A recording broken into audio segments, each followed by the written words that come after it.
Are we really finna see what Euphoria actually meant? Because I feel like when I heard it, I just, you know what I'm saying, just listen to it. You know what I'm saying, on some entertaining stuff. But I'm looking at social media, people saying he actually, like, everything flew over my head. I'm looking at y'all comments that y'all saying everything flew over my head. Let's see, we finna do a little breakdown, bro. The new Kendrick Lamar diss track titled Euphoria has a lot of hidden disses inside of the lyrics. These lyrics are so deep that it even made Drake react by saying, and I quote, "I'll see you soon. I'm energized by the elimination of Drake," which was What? the text message from Drake to DJ Academics. Even Rick Ross mainly loved the title of Kendrick's diss, titled Euphoria, as it is a TV show that was actually produced by Drake himself. The TV show is based around What? Drake produced Euphoria? Whoa, I did not even know that. high school students navigating their way throughout their first loves, relationships, etc. But there is one character who gets into a relationship with a grown man. Kendrick here is sneak dissing Drake with the title of his song for Drake living out the role of the grown man in the TV show for having relations with someone younger. A rapper would even react saying, and I quote, "The title alone of Kendrick's diss is so spicy. If you know, you know." Well, now you guys know. It even left Rick Ross telling Drake to not even bother replying to Kendrick. Let me give you this advice, because you ain't got nobody around you. Or you ain't got no real nigga. Okay, Let me just put it okay. like that. Ain't no real nigga. Stop. Don't respond. Don't respond. You ain't even peeped when the intro came on with the Teddy Pendergrass. That was that black fire. Don't do it. Don't go write a 8-minute verse that I know, Yachty, I know you want to get that money. You ain't wrong. You'll keep buying them big houses, but Now this is only the beginning because the Damn. lyrics in the song Imagine, bro. Imagine, bro. You getting dissed by somebody who you can't even diss back. Like, he is already like, I know Kendrick is a motherfucking genius up here. So it's like, even the intro, right? Rick Ross just said even the intro was something. I don't even know what the hell he's talking about, but for the intro to even have a meaning, that's crazy. Drake, you don't want to do it, bro. Just stick to Canadian shit, you know? song are unbelievable. As Kendrick would end up beginning the song rapping the lyrics, "Yeah, Cole and Aubrey know I'm a selfish guy. The crown is heavy, huh? I pray they are my real friends. If not, I'm YNW Melly." This is a jam-packed line. First mentioning YNW Melly, who allegedly is responsible for the passing of his two best friends, YNW Juvie and YNW Sack Chaser. As Kendrick is saying that he's gonna turn into Melly on Drake and J. Cole. YNW Melly would end up reacting to this line from his jail cell in a report of, YNW Melly reacts to Kendrick Lamar's reference of him on Euphoria. The rapper tells TMZ that Kendrick is one of my favorite rappers, so I do feel honored. I'm a household name just for the wrong stuff. Then Kendrick would end up saying Cole and Aubrey know that I'm a selfish guy, the crown is heavy. Kendrick is referring to the big three of himself, Drake, and J. Cole, where Kendrick Lamar is saying that he is the top dog out of the three, so he deserves the crown. As Drake and J. Cole had to team up against him on the song titled First Person S, where J. Cole would diss Kendrick. So what exactly did Drake and Cole say about Kendrick that was a sneak diss? On First Person, J. Cole has a bar where he says, "Everybody steppers, well, F it and everybody breakfast, and I'm about to clear up my plate." Steppers here is obviously a reference to Kendrick's most recent album, Mr. Morale and the Big Steppers, and clearing verse here says, "Everybody steppers, well, F it, then everybody breakfast, and I'm about to clear up my plate." Steppers here is obviously a reference to Kendrick's most recent album, Mr. Morale and the Big Steppers, and clearing my plate likely means winning the competition for best rapper over Kendrick. Right, and Drake in his first verse asked the question who the GOAT rapper is, and he uses a clever double entendre to say that only him and J. Cole are in the GOAT conversation, meaning Kendrick is not. J. Cole also probably has the most notable line in first person where he says, "Love when they argue the hardest MC, is it K. Dot, is it Aubrey or me? We the big three like we started a league, but right now I feel like Muhammad Ali." The next bar that Kendrick would respond to is actually a response from Drake's song Push Ups. A viral tweet would say, when Drake said drop it, give me 50, he was not talking about push-ups. 50% of Kendrick Lamar's earnings go to a man named Anthony Top Dog, with the Tough. Oh, drop it, give him 50%. Tough. TDE label I didn't even know that. Drake is literally telling Kendrick to drop music and then give him 50%. Now, this is a lot bigger deal than some people believe. In the opinions of about anyone in the music industry, the new Kendrick Lamar diss track titled Euphoria.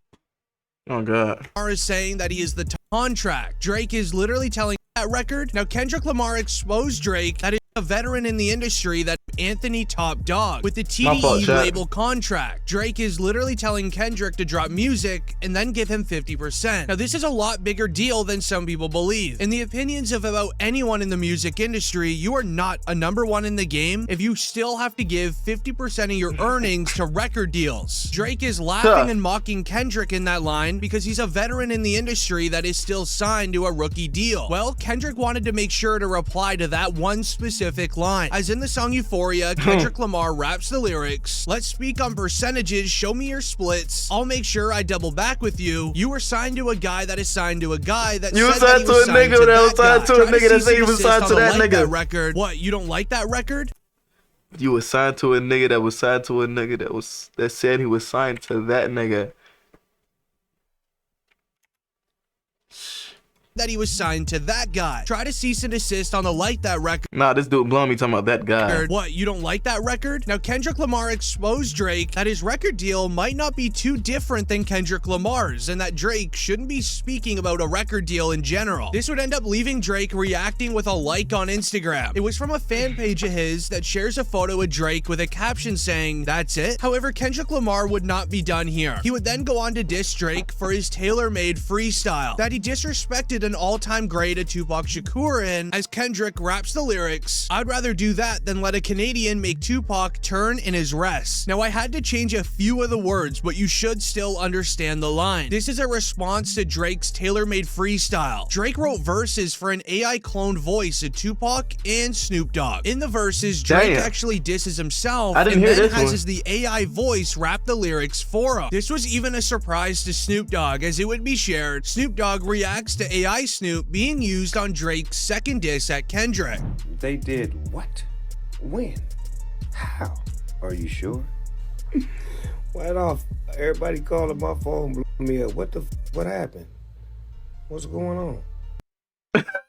He used this however, nigga left Kendrick a shit few without letting fans them feeling a know. little weird about this song. Some fans do believe that it's disrespectful what Drake did by AI cloning Tupac, who is a legend in the music industry, but it seems as if Drake did it for a specific reason, and it's because Kendrick did it first. It's also hypocritical for people to be saying that Drake using AI to sound like Tupac when rapping from his perspective is whack, because when Kendrick used AI to deepfake himself in the music video of The Heart Part 5 to look like he was rapping as Kobe or Nipsey Hussle, nobody criticized him and everyone just showered him with praise for that. This is also different than typical AI music, which is used to deceive fans into thinking it's a real verse from the artist, whereas Drake was rapping from someone else's perspective using the AI to sound like him and rapping from someone else's perspective, On my something soul. artists have been doing forever. In my opinion, nobody should be cloning an AI voice of anyone that is sadly passed. But you let me know what you think down below in the comments. Shit, if I pass man, then y'all make as many songs with my voice as y'all can possibly make. Okay? Now, what many people What are didn't you talking realize about? is that Kendrick Lamar actually hinted towards his new song Euphoria on the same day that Drake released Tailor-Made Freestyle. A report goes and shares, Kendrick finally responds to Drake's diss song Push-Ups in Tailor-Made Freestyle. Kendrick posts a video of him doing chin-ups, hinting towards Drake's song Push-Ups, making it very clear that he has seen the disses.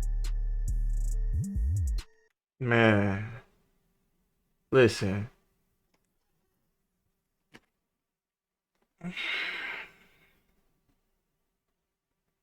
That's just tough.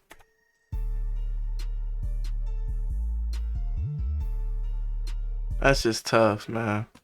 In Kendrick Lamar's song Euphoria, there was one line that many fans didn't agree with on Kendrick's side. He goes and raps, "My first one, like my last one, it's a classic, you don't have one. Let your core audience stomach that, then tell them where you got your abs from." Now, this is where many fans feel that Kendrick Lamar took an L. No matter on your stance on Drake, he does have some of the biggest songs in the entire world of all time. However, at the end of the line was just disrespectful. Speaking on Drake's abs is actually referencing to Rick Ross, as allegedly, Rick Ross got a tip that Drake ended up getting surgery done on his abs. He would then also reveal that in his diss song towards Drake, and that Drake had plastic surgery done, making them look extremely nice for a certain period of time, but now they have allegedly turned absolutely terrible looking, which is why you never see Drake with his shirt off anymore. However, Damn. God damn, bro.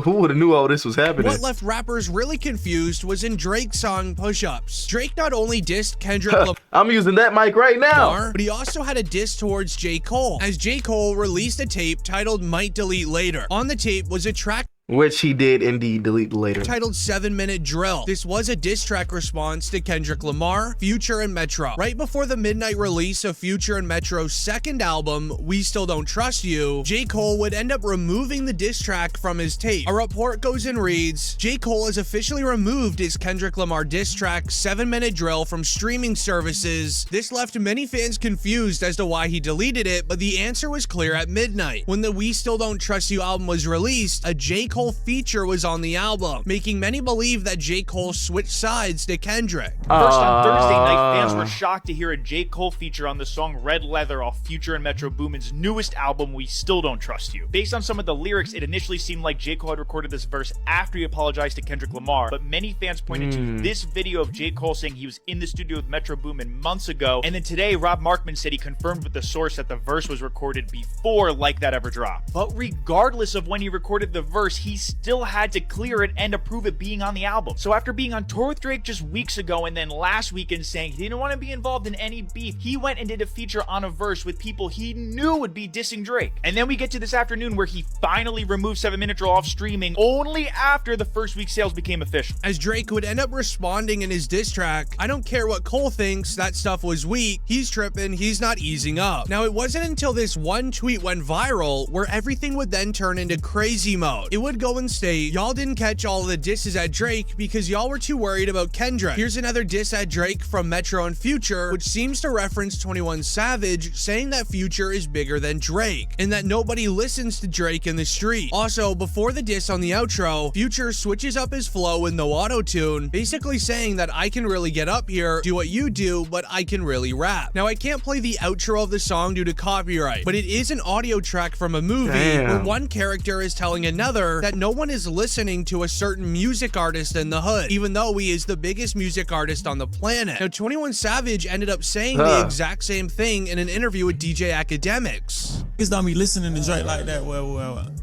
if I wasn't a rapper, I don't feel like I still would listen to Drake for real. It's just I'm a rapper, so I understand the work he. Let's see if this is a better breakdown of it. It's finally here. Kendrick Lamar sent the hip-hop world into a frenzy this week when he dropped the Drake diss track Euphoria. The 6-minute song includes a lot of surprising Easter eggs that become even more interesting with repeated listens. Here's a look at some of the hidden surprises surrounding K-Dot's diss. Kendrick's unique timing. At 8:24 a.m. Pacific Standard Time, Kendrick Lamar released Euphoria in a post on his X account. The numbers 8 and 24 are a subtle tribute to the late Los Angeles Lakers basketball great Kobe Bryant, as they were his jersey numbers. K-Dot held Kobe Bryant in the utmost admiration. The reverse voice at the start has a hidden message. As soon as you press play on Euphoria, a distorted voice is heard. Leave it to Kenny to be so clever.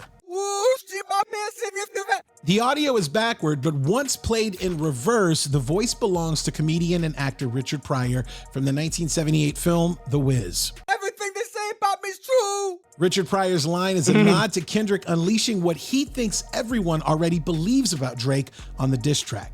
K-Dot insists he's the one that reps the culture.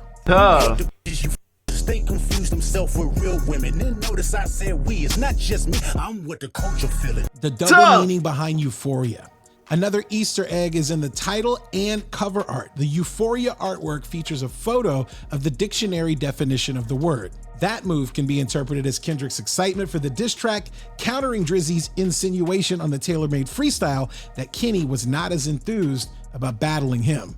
Wrong. Since like that, your tone changed a little, you not as enthused. It's also a reference to the HBO series of the same name that Drake serves as an executive producer for, flipping Crody back at Drake. The term Crody is a variation of Brody, a slang term for friend. It's also apparently the name of Drake's cat. With Kendrick's use of Crody at the end of certain lyrics, he could also be calling Drizzy a, well, you know. I got no pussy. Crody. I heard that mean Brody in Canada or some shit. That's my cat right there. Maybe for all the, I mean, you did it for all Crody? the dogs. Maybe This is next, for all the cats. This is for all the cats. Yeah, that's my cat's name is Crody. Talk about me and my family, crony. Someone go bleed in your family, crony. K-Dot highlights Drake's open case. Kendrick's line, "Have you ever paid 500,000 like to an open case?" may be in reference to Drake having to pay out $350,000 to a woman who accused him of sexual assault during the British leg of his 2017 Boy Meets World tour. The Toronto rap star was never charged, but reportedly settled the case in November of 2018. K-Dot says $500,000 on the track, which may be confusing to some rap fans if Drizzy allegedly paid $350,000 US dollars. If this information is true, the New Zealand Herald's 2019 headline is Drake paid out $530K to sexual assault accuser, which is in the New Zealand dollar. That article may be where Kendrick got the amount from. Why Kendrick thinks Tupac Shakur would be turning in his grave. Kendrick seems to also be aware that Drake is the proud owner of Tupac Shakur's crown ring, and he'd rather pay twice the amount to prevent Drake from having such a valuable item. Somebody had told me that you got a ring on God. I'm ready to double the wage. I'd rather do that than let a Canadian make Pac turn in his grave. Drake bought the hip-hop artifact for over $1 million in 2023. What the fuck? Shit is worth $1 million, just a ring that he wore? Well, I mean, maybe it is worth that much. I don't know. That Kendrick is a West Coast rapper who's inspired by Pac, and then Drake used an AI Pac to go at K-Dot on the tailor-made freestyle. It makes sense that Kendrick would also bring the late MC into the mix. Kendrick uses Tommy Hilfiger's rocky relationship with hip-hop to connect to Drake. Here's where things get a bit spicy with the Easter eggs. One of Kendrick's most biting lines comes at the beginning of the song when he questions Drake's racial identity and calls him a scam artist. You're not a rap artist, you're a scam artist with the hopes of being accepted. Tommy Hilfiger stood out, but FUBU never had been your collection. In that verse, the former TDE artist may be referring to fashion icon Tommy Hilfiger's past rocky relationship with hip-hop culture. In 1996, the brand faced an email boycott due to unsubstantiated rumors that Tommy Hilfiger appeared on the Oprah Winfrey Show and expressed that he did not want black people to wear his clothing. The accusation seems strange considering that Hilfiger had featured black artists like Usher and the late singer Aaliyah prominently in his print campaigns. The rumor wasn't true, but the boycott led many black consumers to wear black-owned brands like FUBU. Hilfiger eventually denied the rumor when he officially appeared on Oprah's show in 2007. Kenny bringing Tommy Hilfiger into his rhymes is another dart at the Toronto rhymer's biracial background and his proximity to black culture. He called him a Toronto rhymer, not even Toronto rapper. In another particular line, Kendrick urges Drake to stop using the N-word in his music. Kendrick gives a nod to Kanye West. At the end of Euphoria, Kendrick closes the diss with, "We don't wanna hear you say no more." Stop. The line is an homage to Ye's 2004 track Get 'Em High, on which he delivers the lyrics, "Cause we don't wanna hear that weak no more." Kenny putting finality on the diss with a line inspired by Ye is calculated, being that the Yeezy head honcho and Drake have their own beef. Ye just did the Like That remix too and jumped into this whole saga of 20v1 against Drake. Did you catch the Easter eggs in Kendrick Lamar's diss track Euphoria? 20v1 v Drake. Damn! Everybody versus Drake nowadays, bro. Damn, what this little light-skinned nigga do to you?